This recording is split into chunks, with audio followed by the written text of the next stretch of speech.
Live from the Business RadioX studio inside Renaissance Bank, the bank that specializes in understanding you. It's time for North Fulton Business Radio.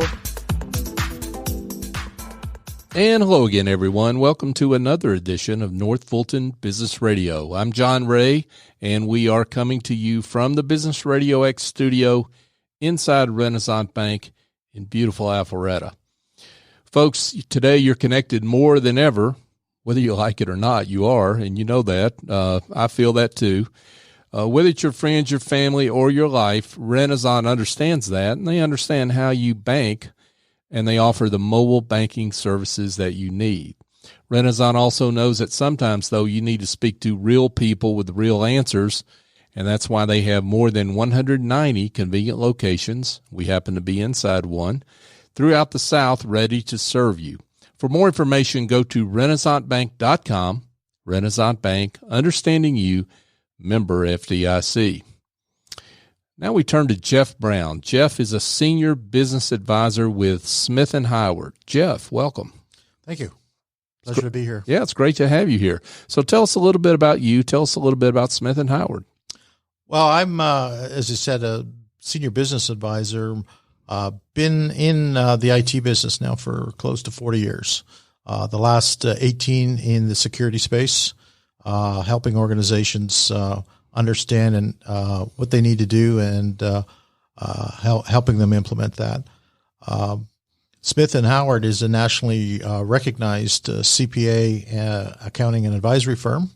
Been around Atlanta serving customers for over 50 years. So again, with that, I focus specifically in the risk advisory role, which is a new role for Smith & Howard that they established a couple of years ago.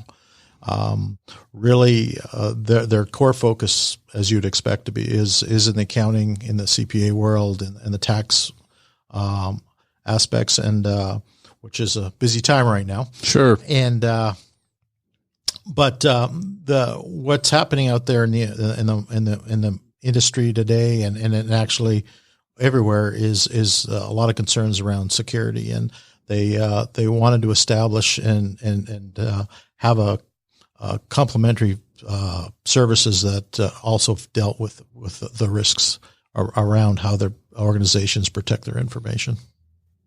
You can't really pick up the newspaper, or I guess people don't pick up the newspaper anymore. I just dated myself, Jeff. But click on their smartphone and look at the news without seeing security issues and security breaches. So it makes a lot of sense that a firm that's on top of trying to help their clients would want to add this capability. Yeah, and again, we see that in our customers. Smith & Howard customers traditionally been in the manufacturing, the construction, nonprofit, and a number of other kind of core markets. What they're seeing is they're starting to see some of those markets, not a lot of regulation around it, not like you would see in healthcare and finance. But they're starting to see more and more security issues coming up, even in the non-traditional markets. And so it's important that they, again, understand what they need to do. And that the other thing is technology today. The new technologies you're seeing out there are some of the reasons that you're starting to see these things. Supply chains for manufacturing, for example, are now very automated, but it leaves another opening and an exposure into especially from a fraud standpoint, that you have to be really careful with. The IoT or industrial controls systems now are connected to the internet. So again, it's an exposure and vulnerability where somebody can take advantage of that. So they said these kind of core traditional industries are now starting to see more and more concerns that we typically we're seeing in things like healthcare, retail, and some of the financial technologies. I know that folks may be thinking, a firm like Smith & Howard, been around a long time, deals with a lot of different businesses, small, medium, and large.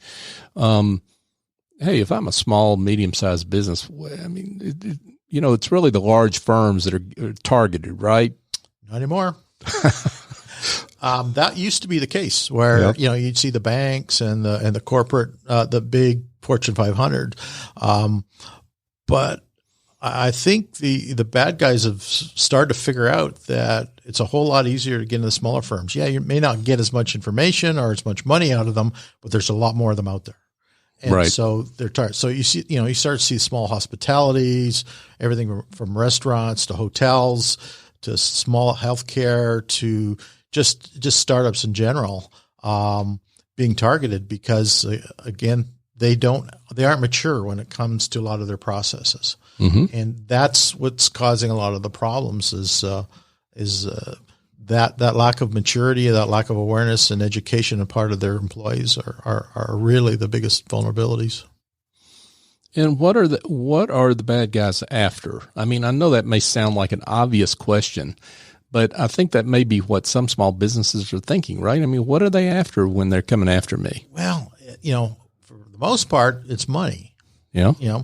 And there's a lot of ways to get money. The money could be a ransomware type of scenario where they're say, we're going to lock you out of your systems and you're going to pay us to get them back. Mm-hmm.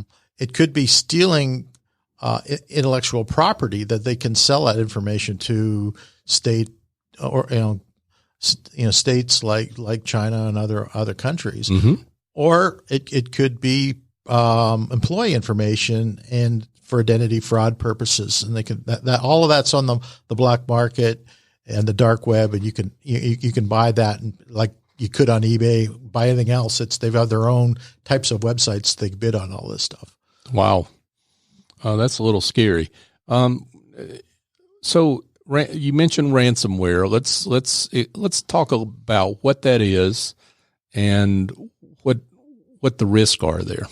Well, ransomware is the kind of the latest new thing that seems to be popping up. And what it is, and it starts usually through an email. So they'll send an email out, and they may have done their homework already, and it may look like it's coming from your boss or your bank mm-hmm. or some legitimate organization with an attachment or a link. It says, click here on this. And when they do that, it injects some kind of a malicious software on your machine that goes in and starts to encrypt all of your data and locks it out. And then it sends you a little note saying, oh, by the way, we've locked your systems out. If you want it, you're going to pay us X number of Bitcoins to get your data back. Unfortunately, the FBI's usually their thing is don't pay the ransom.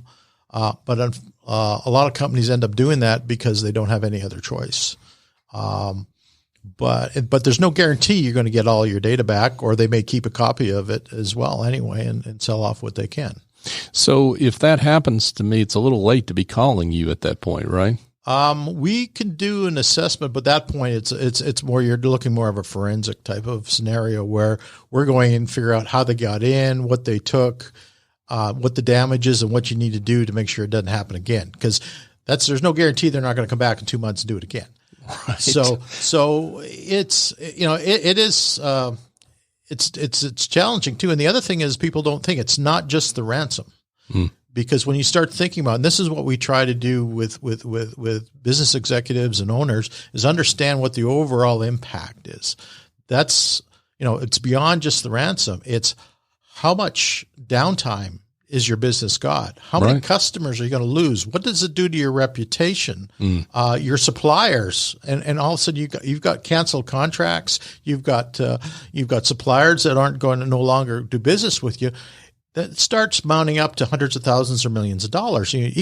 There was a call center organization actually a couple of months ago. I was reading about 300 employees. They got hit with ransomware. They shut their doors and laid everybody off because they had no choice. They could no longer do business. Oh, wow. And so that's kind of how far it goes. Typically, companies recover. But again, if you look at the costs, when you start looking at some of these counties and cities like Atlanta, there's a lot of money that has to be spent to get back to where they were. Sure. Yeah. And you mentioned Atlanta, the city of Atlanta. This happened to the city of Atlanta, right? Yeah. There was millions of dollars and they chose not to pay the ransom, and that's fine. But There took over a year and a lot of time and a lot of costs to help them get them back. And whether they got everything back, I don't know. So, Folks, we're speaking with Jeff Brown, and he is a senior business advisor with Smith & Howard. So I don't want this to happen to my business, Jeff. So tell me what I need to do to protect myself. That's what you do, right? Correct. Yep. There's a couple different things we do. One of the first things we do is sit down with the owners in the organization and understand their level of maturity with respect to how they're protecting the information. Do they have actually a formal security program? Do they have a designated chief security officer that's going to manage and control this thing? At that point in time, we'll evaluate and assess basically their governance, which is their policy layers, their organizational processes, and their technology to make sure that they're meeting all the requirements. Beyond that, then there's certain things that every organization needs to do. They need to be able to monitor what's going in and out of their network. If they don't have the resources to do that, then they need to hire an outside third party or a managed services company to do this. It's critical. If you don't know what's going in and out, you have no idea if you've been hacked already or you're going to be hacked. It's just simple as that. It's like not, leaving your door open and not watching who's coming in and out. It's just not a good thing. The other one is you need to test your policies, test your procedures, test your technology on a regular basis to make sure you understand the vulnerabilities, that you're fixing the right things, that things are gone are the days where you could just throw a firewall and a piece of antivirus software in your systems and you feel secure. It's just not going to happen anymore. And then the third thing, and the most critical thing, is you have to educate your employees on their role and how to protect this information. Don't click on these types of emails. What to watch for. If somebody comes into your office, make sure you get your identification. Make sure that they've got an escort. And just do simple, what I call the common sense things, making sure that you're protecting this information about your company and your employees. And then take it home and how you protect your own personal information. Sure. And I think that's what a lot of folks maybe don't really pick up on is that you can have the best procedures in the world, but your employees are partners in implementing those procedures. And one employee can really open the door to the bad guys. Well, they call it the weakest link, and for a reason. They got people, process, and technology. Mm-hmm. People are the weakest link because 9 times out of 10, it's somebody forgetting or to do something or doing something they shouldn't have been doing in the first place that has caused the problem. So, folks, if you just joined us, we're speaking with Jeff Brown, and Jeff is senior business advisor with Smith & Howard.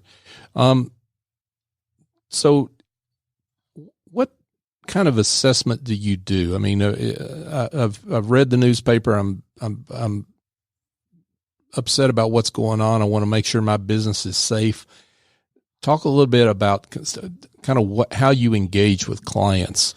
Part of that depends on the driver for that. So if you have a customer or a vendor that's requiring you to have a certain certification, we'll go in and certify based on, for example, they call it a SOC 2, which is more for if you've got a publicly traded company that you're doing business with, they're going to say you need to do a SOC 2, which is a service organization type of compliance that you need to validate against.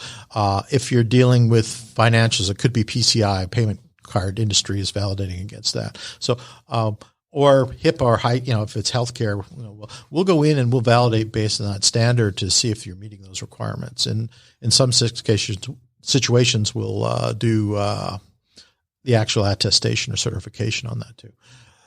What's really valuable though is sitting down with a customer and looking at those threats and vulnerabilities that have been identified and translating those into financial impact to the organization. So we'll identify a list of threats from an IT's perspective that they have to be concerned about. We'll do an inventory of their assets and group that and assign a value based on kind of what those assets are. And then look at it from the threats as a frequency and the chances of occurrence, and then do what we call a quantitative risk analysis against that. And it comes back with a visual picture of what threats are going to be the biggest financial impact of their organization. So what it allows them to do is prioritize on what they need to do and when they need to do it, and what threats can they kind of push off or just say, you know what, I'll live with that. Sure. And do you help folks with knowing the kind of expertise they ought to have internally? Yes. Okay. It will come in, and part of that is understanding their makeup of their organization, what skill sets they have, what skill sets they're deficient in, what they're going to need, to the point where we've actually, had to go in and say, help a company reorganize and say, well, their chief security officer actually needs to be a board level position and not report up through their CIO or their CFO because of the critical nature of the organization and the data. So we'll help them understand that. In some respects, we'll even help them, from a sourcing, or at least setting up what this, identifying skill sets that they need to be looking for. Sure. Jeff, talk a little bit about the, the non-IT areas of security that folks need to be paying attention to that maybe you focus on, or is that part of your portfolio? The non-IT? Well, from a perspective of that, part of all of these things from a security standpoint have physical security requirements as well. So, sure. So things like having video monitoring at your facility, access control from a door stuff. So that comes into play with a lot of the standards that we offer on that. Is there an IT play? Yeah, it kind of ties back into IT from that perspective. Ultimately, it does. And how do you address employers that think, some of these things that you're recommending, I'm signaling to my employees I don't trust them. I mean, you've got to run into that, right? The employers have that concern. Yeah, and it's valid concern. There's a high percentage of breaches that were insider threat, and you have to, as part of that, you have to not only protect from the outside, you've got to validate the inside. And that's not mean watching every minute of the day, but you need to know internally whether or not people are doing the right thing. So you have technology and you have process that can identify when you've got behaviors that are outside the norm. Sure. And so that you can help adjust that. It's really important in like healthcare and some of these other areas because, you get into HIPAA violations really quick when, say, a nurse was pulling information about a celebrity on a different floor that she had no business doing, and you hear that all the time. And right. So it's something that they're very aware of as far as access of data, and it's like I said, it's a significant issue with different industries. But in general, from an owner standpoint, I think everybody wants to trust their employees. But a breach can happen internally, but it not necessarily be intentional, right? They can do something they're not supposed to do that causes someone to get their credentials, and now you've got an insider threat coming in right through the front door. So again, it's watching the behavior inside as well as out. So, and you mentioned something earlier in our conversation that I thought, I think makes a lot of sense and applies here. Is part of what employers are protecting is employee information. So they're really protecting their employees, not just the business per se, right? Yes, exactly. When people think about information they're protecting, they typically think of the things like PCI or healthcare information, sure, credit cards. But you have to step back and say, what is sensitive information in my company that has a negative impact if it gets into the wrong hands, right? That could be financial information. That's customer information. That could be employee data. We've seen that where a company got hacked. All they took was the HR database, and within 24 hours, they had fraudulent accounts opened up on a number of employees. Wow. Employees aren't very happy when they see that. Right. And again, you potentially have HIPAA information as well, healthcare as far as your insurance benefits and stuff like that. So, sure. So there's a lot of different types of, and then you've got, if you've got patent information or, I'd call confidential information about how your processes uniquely do things. That information obviously has a huge impact if it gets into the wrong hands. So the lesson is employees don't get offended when your employer, when the company wants to button down the security loopholes that might be out there, right? Well, I think, and the best way to do that is get the employees involved and educated, involved and understanding that, again, their role in helping do that. Sure.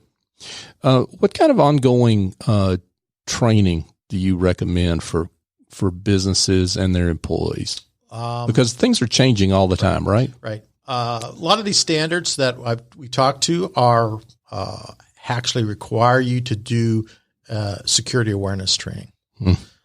There's great CB or computer-based training programs out there that they can have. It that kind of tells the employer not only that every employee's done the training, but kind of whether or not they've done it and they've passed, or they need to do some remedial training so that you know where your weak points are. I encourage, and again, that should be done on a regular basis, at least once a year, and as well as onboarding, that everybody goes through that process and understands their role and what they need to be doing. And again, it has to be reinforced in the policies, right? So the policy says you need to do this. The training says this is how you need to do that. And so that there's an understanding and the employee knows what the consequences are if you don't do that. So now I know what, business owners are notoriously cost conscious, right? And, but maybe there's another aspect that I would think needs to come into play. And that is, ultimately when they're looking to value their firm for sale, that, having a great risk profile is going to help that valuation, right? Oh, or it can kill it if it's not right. Yeah. We do, Smith & Howard, we do a lot of M&A type assessments on the financial side, but we also do them on the security side. And, the biggest example everyone uses is the Yahoo one, right? Last thing you want to do is put your company up for sale and find out that you've got a huge security issue that devalues that company. Now tell people more about that don't know that story. Well, as we all know, Yahoo was they accepted our Verizon has decided to acquire the company, and shortly after or before the deal had been consummated, through that, it was identified that Yahoo had a security breach of millions and millions of records, and it really brought the value of the company down, in that. So I think Verizon then had basically renegotiated a much lower price because of that. So you want to make sure that before you get into those negotiations that you've looked at your security risks within your organization, where your vulnerabilities are, to make sure that doesn't happen. We do a lot in see a lot in the third party stuff where you've got companies you work with that are requiring assessments or questionnaires or validations that you're meeting certain standards even before they do business with you. Sure. Jeff, I got to shift gears here before we wrap it up and let you tell folks a little bit about your background, because you're no spring chicken on this stuff. You didn't just fall off the watermelon wagon, as it were. You've been around and you've seen a lot of things. So tell people a little bit about your background. Well, again, I moved into the Atlanta market back around 1987.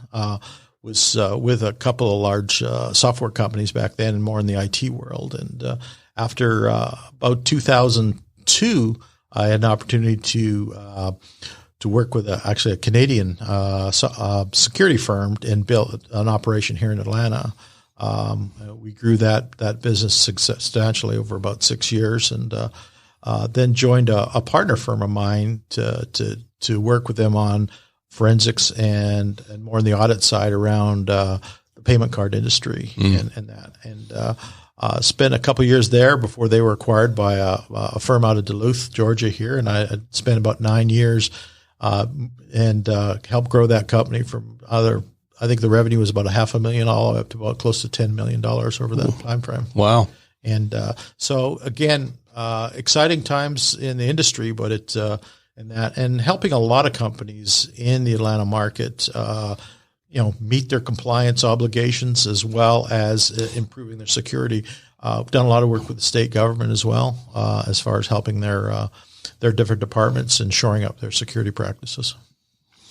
Yeah, and these are real risk. They're urgent needs, right? I mean, that a lot of folks don't see it maybe as urgent, but it really is, given the nature of what's going on out there. It is. Again, these risks can not only be a setback to your business, in some respects, it can put you out of business. So it's, I get owners sometimes, complaining about, why do I need to do this? I don't want to do this. I want to spend the money, right? Sure. And I usually ask them, I said, okay, you started this business. Would you have started it without liability or disaster insurance? He goes, well, no. I says, well, why are you taking this risk? Right. Because this one can put you out of business as well. Mm-hmm. And I understand the pain because, first of all, security people, the skill sets that we're talking to have this are expensive. And they're not very available right now. They're very, very rare. We're only graduating about 85 graduates out of computer science within the state of Georgia right now. And you've got things like the U.S. Army Command Center trying to hire 2,000 people down in Augusta. So it's challenging to find good talent if you can find it. And so and if you do, you're going to pay for it.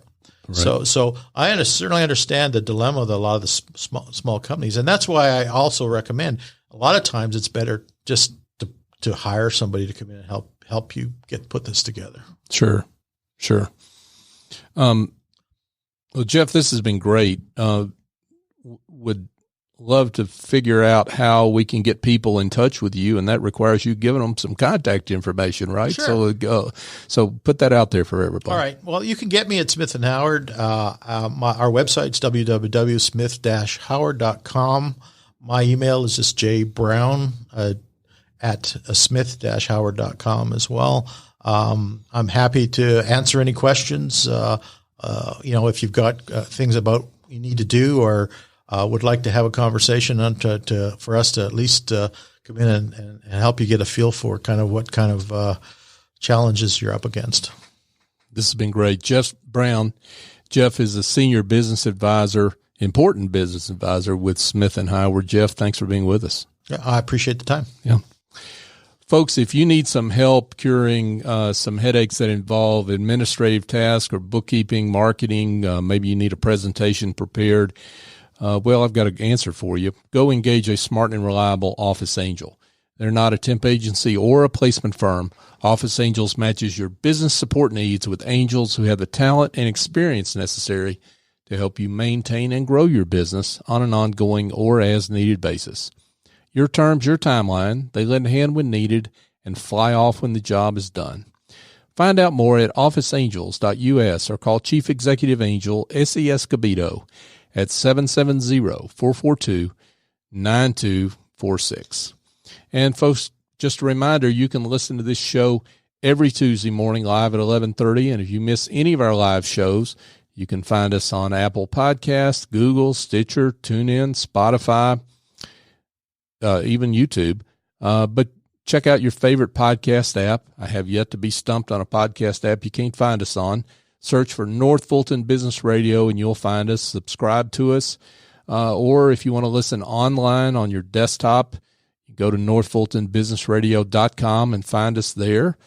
And we've got a terrific archive of going on 200 shows. You can listen. You can search for a lot of great business leaders like Jeff that we have had on this show.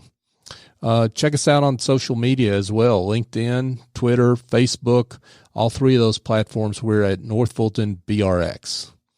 So for my guest, Jeff Brown, I'm John Ray. Join us next time here on North Fulton Business Radio.